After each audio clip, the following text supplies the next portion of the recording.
नमस्कार. द्राक्ष बाजार बंधूंनो, मी विजय कुमार तासगाव यश अब्दुल्ला पुन्हा एकदा आपल्या सर्वांचं कमीत कमी खर्चात दर्जेदार उत्पादन ह्या विषयात आपल्या सगळ्यांचं स्वागत करतो. बागायतदार बंधूंनो, युरोपियन कंट्रीजसाठी म्हणजे रेसिड्यू फ्री मालासाठी आपण आत्तापर्यंत 54 दिवसापर्यंत चर्चा करत आलो. आता फारसं काम नाही आहे आपलं, त्यामुळे आपण इथून पुढच्या काळात दर 10 दिवसाची आपण चर्चा करूया. म्हणजे 55 ते 65, 65 ते 75, 75 ते 80, 80 ते 55 असं दर 10 दिवसाची आपण चर्चा करूया. पण कमीत कमी खर्चातच काम करण्याचा प्रयत्न करूया.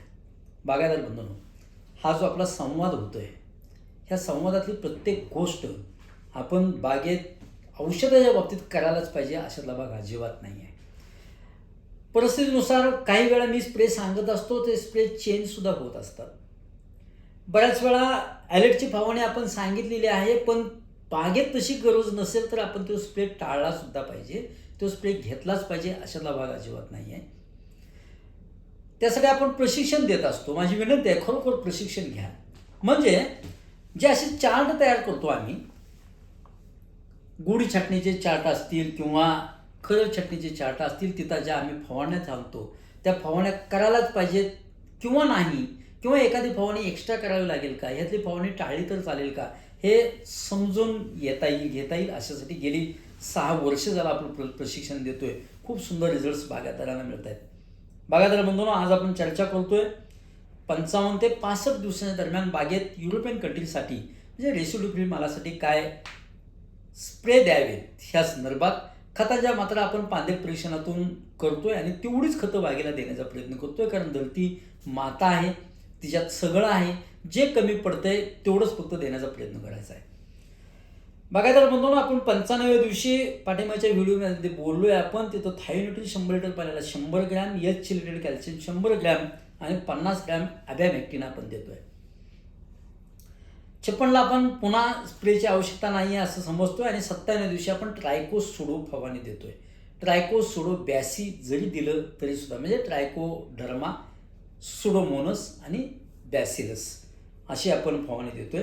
98व्या दिवशी आपण प्लेन 20 ppmचा जीएचा टचअपचा स्प्रे घेतोय.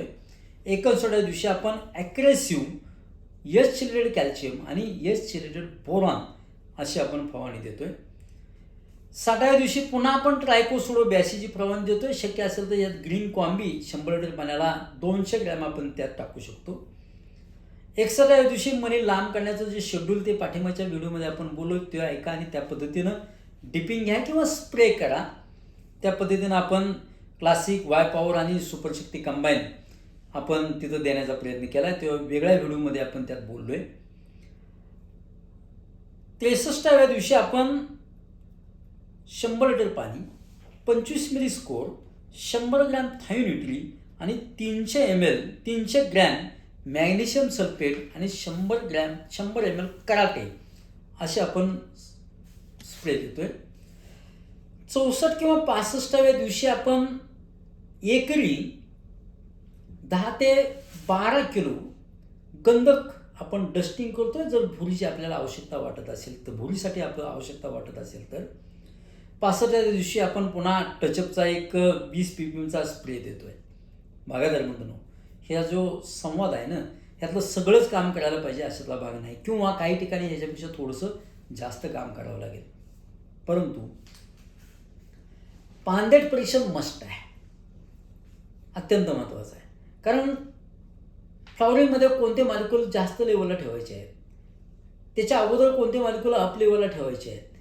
65 ते 85 दरम्यान बागायतदाराचा खूप जास्त खर्च होत असतो. अशा काळात कोणती खतं जास्त ठेवली तर आपला संयोगांचा वापर कमी करता येईल.